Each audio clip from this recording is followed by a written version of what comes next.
Igama usibusisiwe wakamzisi. Kona ngizizwa ngijabulile kakhulu kodwa kona ukuthuka kukhona.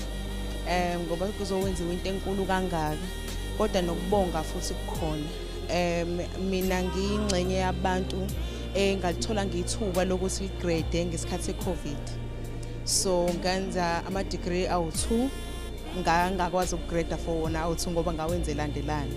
So kuhle namhlanje ukuthi sikwazi ukuzoma phambi kaNkulunkulu wethu asenzele into ebesingacabanga ukuthi siyoke siyibone.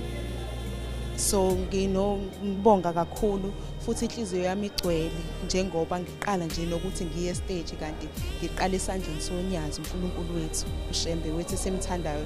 So ngiyacela nje ukuthi uNkulunkulu asibusise sonke njengoba silana aqhubeka asithande nathi siqhubeke simthande nothando hleze libe khona luqhubeke nokwakheka nje.